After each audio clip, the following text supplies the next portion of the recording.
ವೀಕ್ಷಕರೇ ನಮಸ್ಕಾರ, ನಾನು ನಿಮ್ಮ ಪವಿತ್ರ. ಬ್ಯಾನರ್ ಗಲಭೆ ಪ್ರಕರಣ ಬಳ್ಳಾರಿಗೆ ಸಿಐಡಿ ತಂಡ ಭೇಟಿ. ಬಳ್ಳಾರಿ ಜನವರಿ 1ರಂದು ನಡೆದ ಬ್ಯಾನರ್ ಗಲಭೆ ಪ್ರಕರಣಕ್ಕೆ ಸಂಬಂಧಿಸಿದಂತೆ ತನಿಖೆ ಚುರುಕುಗೊಂಡಿದ್ದು, ಆರೋಪಿಗಳ ವಿಚಾರಣೆಗೆ ಸಿಐಡಿ ತಂಡ ಬಳ್ಳಾರಿಗೆ ಆಗಮಿಸಿದೆ. ಘಟನೆಗೆ ಸಂಬಂಧಿಸಿದಂತೆ ಈಗಾಗಲೇ ಗುರುತಿಸಲಾದ ಆರೋಪಿಗಳನ್ನು ಸಿಐಡಿ ಅಧಿಕಾರಿಗಳು ಪ್ರತ್ಯಕ್ಷವಾಗಿ ವಿಚಾರಣೆ ನಡೆಸುತ್ತಿದ್ದಾರೆ.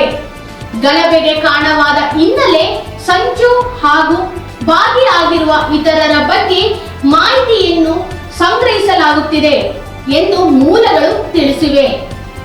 ಈ ಪ್ರಕರಣವು ಸಾರ್ವಜನಿಕ ಶಾಂತಿ ಭದ್ರತೆಗೆ ಧಕ್ಕೆ ಉಂಟು ಮಾಡಿದ ಹಿನ್ನೆಲೆಯಲ್ಲಿ ಪ್ರಕರಣವನ್ನು ಗಂಭೀರವಾಗಿ ಪರಿಗಣಿಸಿದ್ದು, ತನಿಖೆಯನ್ನು ವೇಗಗೊಳಿಸಲು ಸಿಐಡಿಗೆ ವಹಿಸಲಾಗಿದೆ. ತನಿಖೆಗೆ ಭಾಗವಾಗಿ ಸ್ಥಳ ಪರಿಶೀಲನೆ ಹಾಗೂ ಸಾಕ್ಷಿದಾರರ ಹೇಳಿಕೆಗಳನ್ನು ಕೂಡ ದಾಖಲಿಸಲಾಗುತ್ತಿದೆ.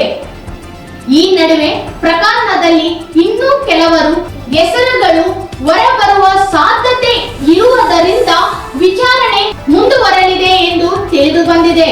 ಇನ್ನಷ್ಟು ಸುದ್ದಿಗಾಗಿ ನೋಡ್ತಾ ಇರಿ ವಿಟಿವಿ.